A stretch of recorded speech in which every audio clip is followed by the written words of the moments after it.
Moscowitz again. I apologize for the break in the program on part one here, but for some reason, either my computer or your computer, Juliette, froze up. And I mean, I don't want to be paranoid here, putting on the tin hat, but I'm wondering, is somebody out there trying, a couple of algorithm words or something we said here? We're talking about a lot of stuff that's pretty hot. So maybe somebody pulled the plug. I don't know. But either way, here we are, part two. And I apologize again for the interruption.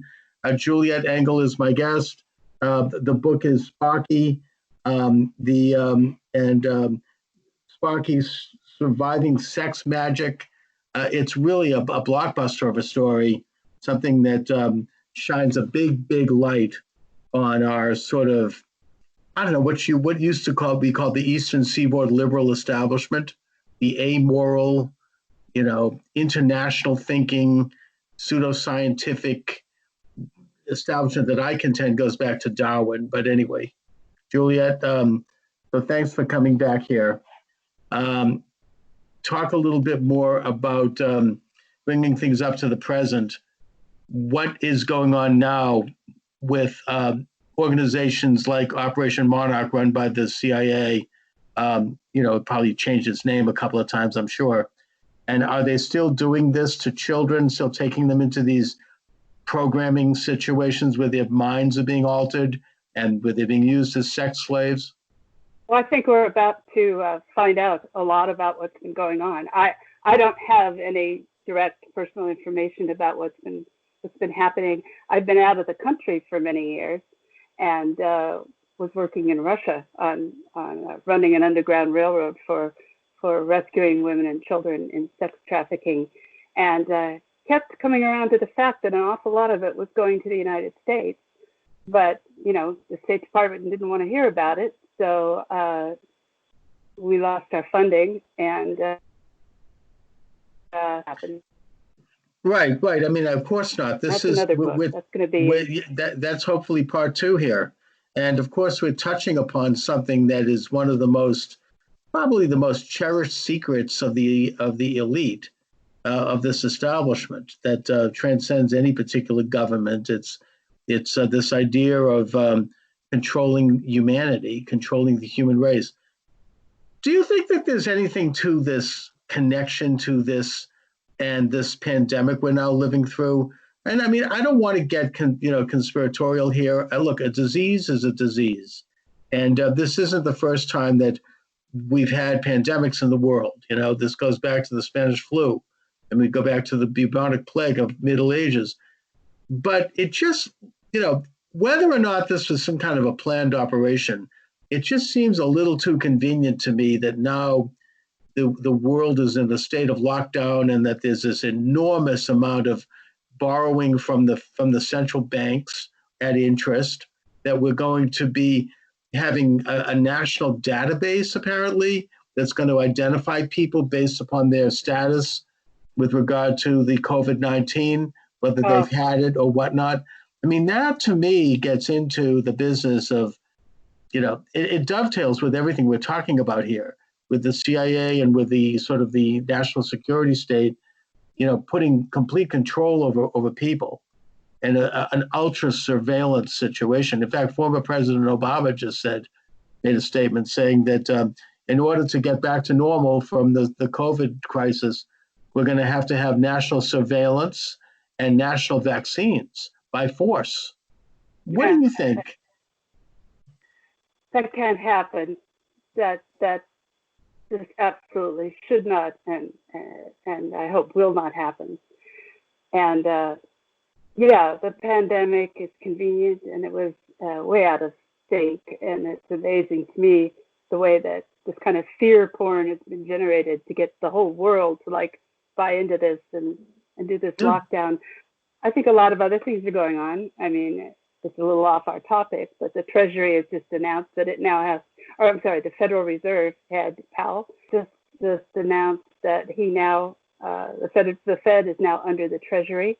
So the Treasury took over the Federal Reserve Bank, and that's going to cut off. That's actually a good thing, I think. I think it's a good thing. I think there were bad things that were planned, and I think a lot of good things are going on. certainly the breaking the back of the Federal Reserve, which will now print itself out of existence, is a great thing. I mean, you can't control these That's underground. right. You can't pull in the crime cabal until you can cut off their money, which is what's happening. The other thing that I hope is happening, of course, I don't know for sure, but there's a lot on the internet. Certainly, there's a lot of military and police action going on in the United States while the general public is safely out of the way. And there's a lot of rumors that they're rescuing, hundreds of children and women that are in terrible situations. Good. And I hope that what they're getting is, I hope they're cleaning out these camps, and I hope they're rescuing these children a lot of them are raised and living underground. And I've been in those facilities. I've been trapped in some of those underground places in California, and all kinds of stuff is going on down there. And it has to end if we're going to continue as a species. And this nonsense about this listening to Bill Gates as like the savior of human rights. Right. I've known him since 1976. And he was a friend of Jeffrey Epstein, I might add. And I'm not saying this as anything that's not public knowledge here. I'm not making an accusation. I don't want to be this is not, this is public information. I don't think he's a bad person. I think that right. that he's influenced by, he thinks he's doing the right thing. But no, we got to stand up and say, no, you're not injecting us full of this stuff. And of course, the establishment is against the introduction of hydroxyquinone as a perfectly safe, not only to kill COVID-19, but it kills all flu viruses. So you don't. And I think the thing with the hydroxychloroquine, I personally, who knows why they're opposed to that? I mean, on the surface, obviously they don't like it because President Trump likes it. But worse than that, I think it's because it's cheap, because it's been a drug that's been on the market since the 40s, and that the big drug company cartels are not going to make money from this.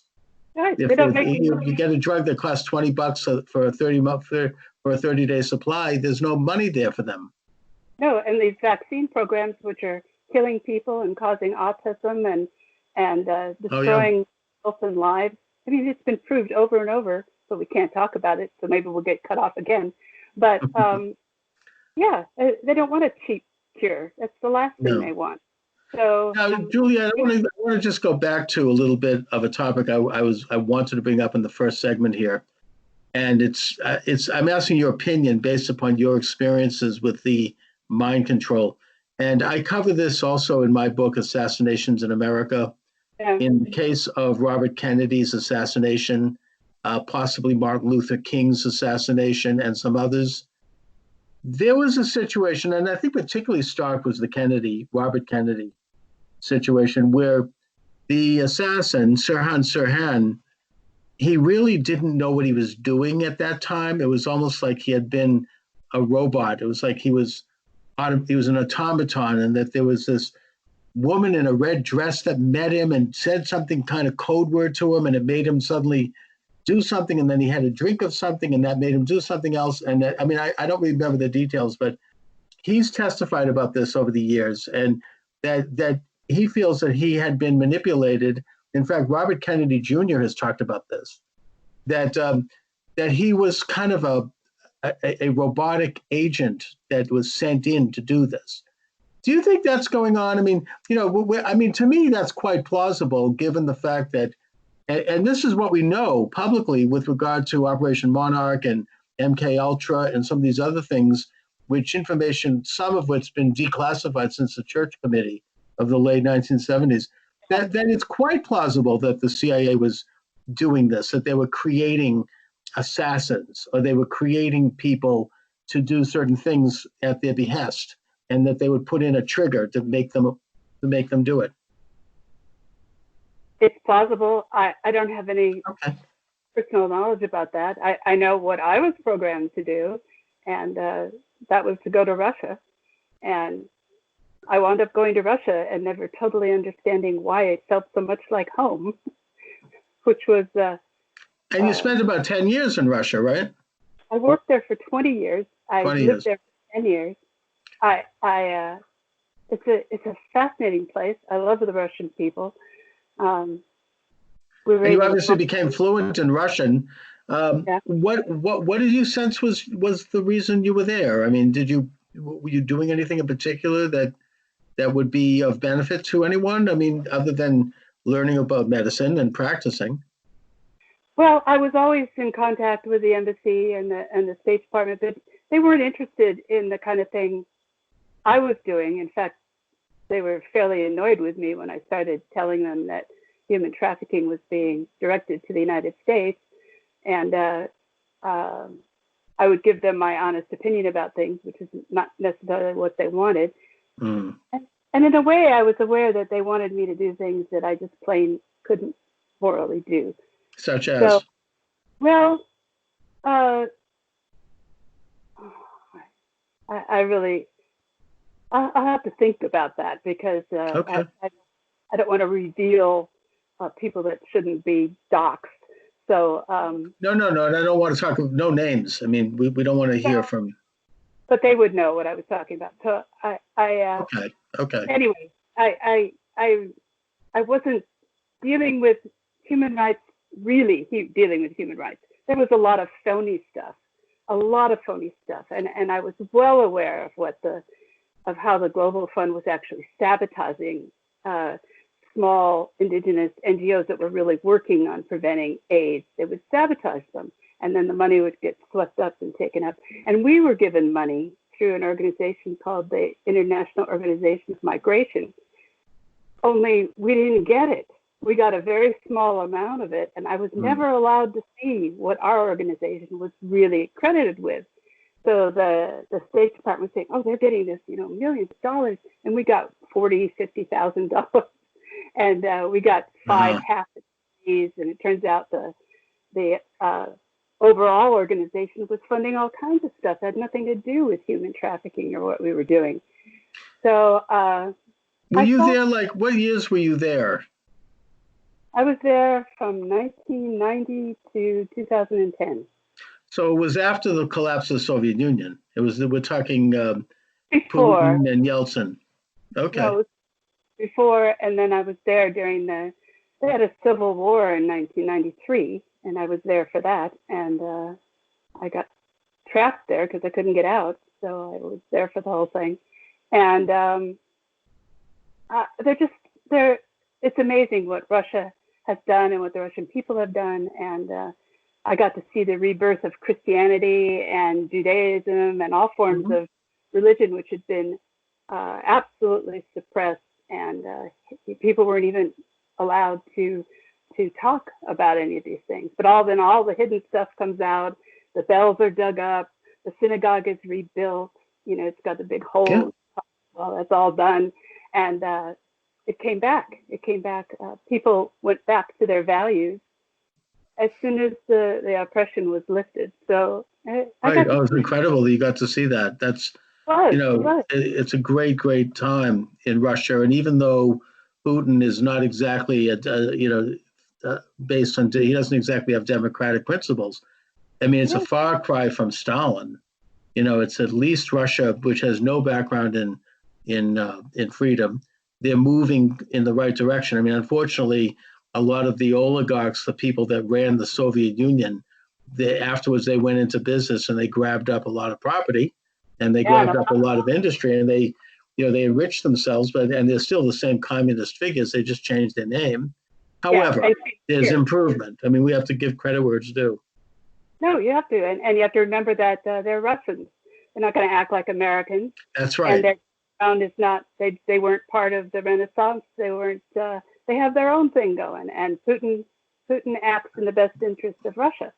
So that may be in our interest, it may not. So yeah, he's been very good for Russia. But meanwhile, there you are trying to blow the whistle in Russia on the sex trafficking and on the exploitation of probably young underage children into this sort of underground network of basically sex, an international brothel. Yeah.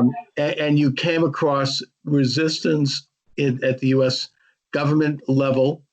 Talk about what do you think is going on now with that? What are the numbers? I mean, How much is this how much is this being, how many people like at high levels of government and industry are involved in this, and how much do they know about it? I really can't discuss that, and Okay. I don't have the direct information anymore because I've been Understood. out of it for 10 years. I see some of the people I know were involved. They're still around and they're in Washington, D.C. But, 90% of the government were good-hearted, helpful, caring people. And it really only takes one or two in a department to really throw the spanner in. And I think there's a core of people, like you say, this cabal, maybe that's not the right word. Cabal But is a great word for it. okay, this group of people who sort of shows up. You're in the middle of a project, it's going really well, and one of these types shows up, and pretty soon they're whispering to the local government saying, the American government doesn't like this person. I mean, that happened to us. We had one follow us around. We were doing programs, village after village. And then they would contact everyone who'd met with us and tell them, well, if you ever want money from the American government, you better not work with Miramed again. And of course, then they turn around, the local group. Right. I mean, you get blackballed. Looks like we're having another little problem here. Juliette, are you there? All right, we're having another little technical. There you are. Okay, you're on. Don't mention names, Juliette. No, I won't. Okay, be careful. Let's be careful about that. I don't want to get a copyright strike. And that's an excuse that YouTube will use to take me off the air. So let's not yeah, no, that's fine. I don't know what's happening with that. But anyway, but then I have to conclude the interview in a minute anyways, but and I'll have you back because these are important subjects. We're talking about the present condition of this sort of international sex ring. And it's something that is very much part of a very elite, very secretive group. I think that it's safe to say that if somebody does get involved in this, coming up the ladder, so to speak, they can then be blackmailed. Yep. And if you want to know how it's done, please take a look at SPARKY, because that was my job, was to seduce. That's why the Sex Magick. That was to seduce executives, record executives, prominent people, get them drunk, get them high, get them naked, and get them on the floor and get them blackmailed. And then get pictures of it, and then they could be. It's the old honey trap. I mean, it's you people, once they're compromised, then they have them in their back pocket. Forever. They go into government and they do their bidding. And the drugs is the magic is, in my mind, that's the drugs, sex and drugs, and how you destroy, how you take down a government from the inside. So this has got to stop. And people have to step forward and admit this has happened to them, and be forgiven for it and move on. Absolutely. And I hope that, and sex and drugs, and you throw in rock and roll, and you've got a counterculture. Anyways, but Juliette, I hope that this video and your book can help people, sort of trigger people who might have been involved in this. A bell will go off and they'll be like, hello, that's me. And they'll feel encouraged by your bravery to come forward and begin to expose this great conspiracy. And that's the only thing you can call it. It's a criminal conspiracy. It's a political conspiracy. It's a moral conspiracy. There has to be a forgiveness. There has to be restitution and forgiveness. Oh, absolutely. And anyone who's been through this, they are innocent. They've been manipulated by their government. They didn't do anything wrong. But they may be doing something wrong now, and so they have to stop it. Well, even so, I mean, they were set on this path by this manipulation, and it's hard to get off that road. I suppose once you're on it, it becomes a bad habit, and they can find redemption by simply revealing the truth and confronting that. One of the most difficult things to do in life in general, let alone if you're involved in this kind of thing. I mean, it's very, very difficult, and most people can't do it. But I hope that your book and your work might lead some people or enough people to come forward to the point where there will be a snowball effect and there will be a momentum. in terms of exposing this evil. And that's exactly what this is. And to do that is going to take a lot of courage. So, Juliette Engel, I want to thank you very much for joining me this afternoon. This is a very, very important topic. I feel like I could do my bit by just putting this up on YouTube, and I hope to. I hope they don't take it down. And again, the book is available at Amazon.com. It's available at Trine Day Books, which is the publisher. SPARKY, Surviving Sex Magick by Juliette M. Engel MD. Check it out. I'm going to put a link to this up on once I download this on YouTube. And thank you. And I want to thank you for joining me this afternoon, Juliette. You're welcome. Okay.